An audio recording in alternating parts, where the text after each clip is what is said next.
Here we go. Voilà. Nous invitons l'évêque Bickerton et l'évêque Malone de venir devant alors que nous annonçons ceux qui prennent leur retraite et nous allons transférer le marteau et le manteau ce soir.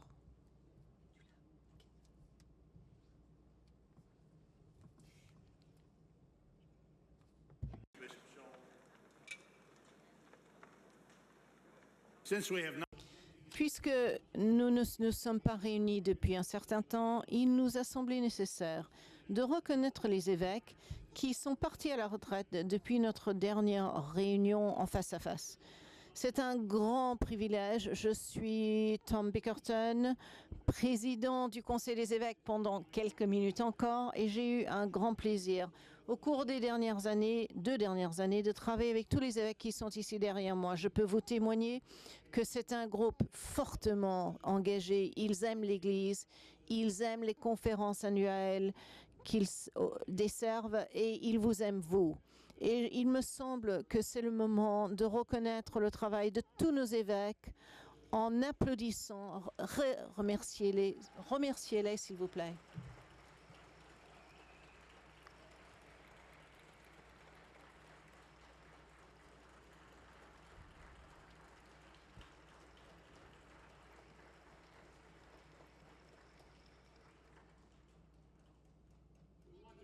Nous voulons reconnaître les évêques qui sont partis entre 2020 et 2022 et je leur demande de se lever. L'évêque Paul Leland, l'évêque Marie-Virginia Taylor, l'évêque Lawson Bryan, évêque Earl Bledsoe, évêque Bruce O, évêque Hope Morgan Ward, évêque Robert Oshibata, évêque Jeremiah Park, évêque Sally Dick, évêque Peggy Johnson,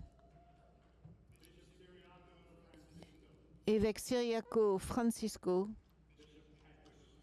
évêque Patrick Strife,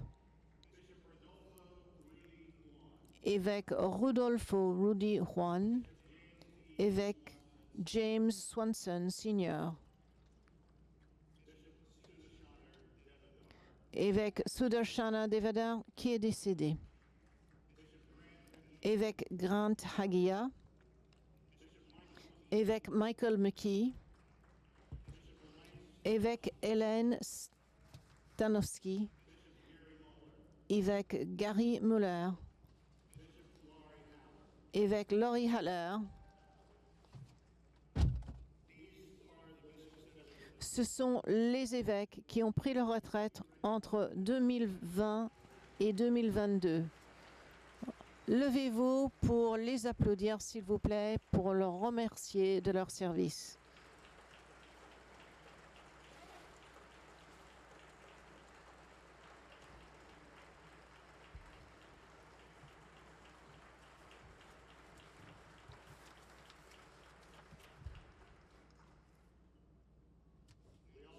Nous avons également, avec tristesse, à reconnaître que 4 anciens évêques nous ont quittés pour rejoindre l'Église méthodiste globale. Au-delà de cela, nous avons des retraites prévues pour 2024 et début 2025. Et je demande à ces évêques de se lever. L'évêque Minerva Carcona,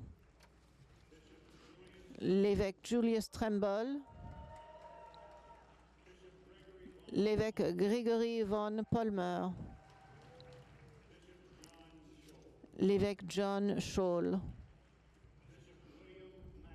l'évêque William McAlilly, l'évêque James Nunn,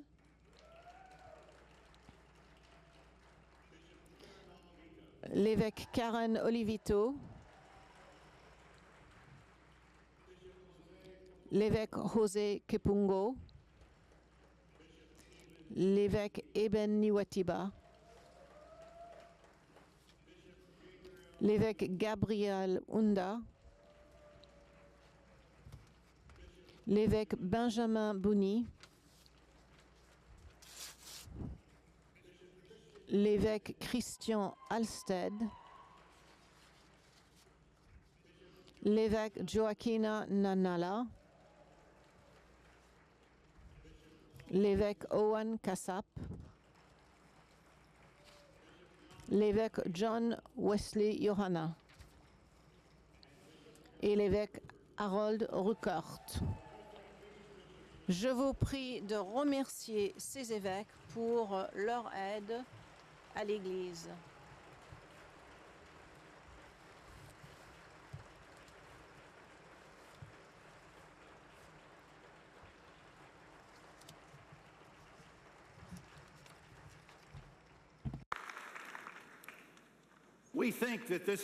Nous pensons que c'est la première fois que le Conseil des évêques a pu en fait transférer le marteau devant la conférence générale. Et nous nous réjouissons de pouvoir faire ceci, de passer cette liturgie en votre présence. Comme je l'ai dit tout à l'heure, c'était vraiment une joie pour moi de servir en tant que président du Conseil des évêques depuis 2 ans. Je suis tellement content de passer maintenant le marteau à l'évêque Tracy Malone, qui devient présidente du Conseil des évêques dans quelques instants. C'est un plaisir de vous servir en capacité avec les officiers que nous avions et ce sera un plaisir de continuer à se servir alors que nous vous passons ce marteau. Donc, dans le livre des rois, nous lisons à propos du ministère du prophète Élie. Le manteau, symbole de la soumission à Dieu, est remis au jeune prophète Élisée et l'esprit d'Élie repose sur Élisée. Ma chère sœur Tracy S. Malone, je vous transmets ce marteau, indiquant ainsi que les responsabilités et la mission du Conseil des évêques seront reprises et poursuivies par vous et par les évêques futurs, et que l'esprit des Élie d'aujourd'hui reposera sur les Élysées de demain et du futur, d'aujourd'hui.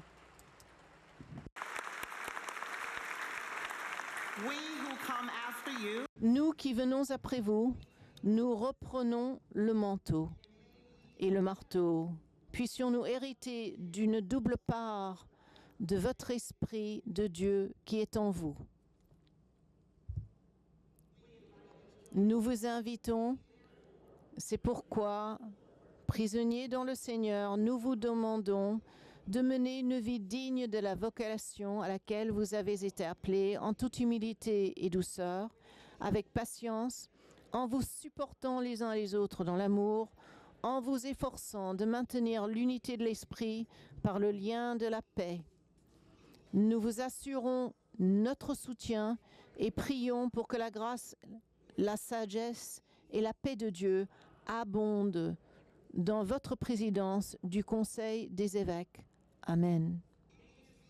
C'est une grande joie pour moi de recevoir cet honneur qui m'a été octroyé et je considère cela un privilège pour mes collègues de m'avoir élu à ce rôle de présidente du Conseil des évêques. Que la gloire soit rendue au Seigneur. Amen.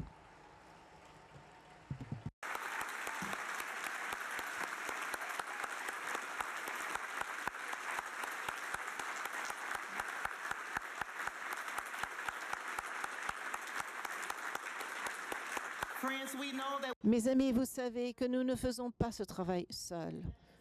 Et en ce moment, j'ai le privilège et l'honneur de reconnaître les officiers qui ont été élus, ceux avec lesquels moi j'aurai le privilège et la joie de servir avec eux.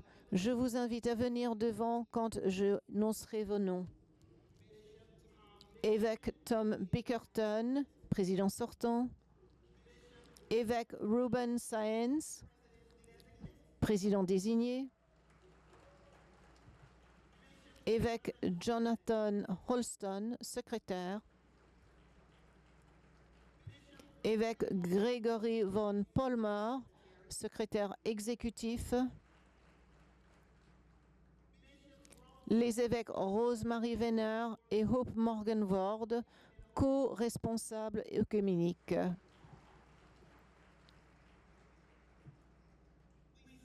Nous célébrons ce que Dieu a fait et ce que Dieu est en train de faire alors que nous, en tant que conseil, nous dirigeons et cherchons à être pasteurs de cette belle Église méthodiste unie, bien-aimée, dans sa nouvelle expression, la vision de Dieu pour l'Église de Dieu. Je vous invite à vous joindre à moi alors que nous unissons nos cœurs dans la prière.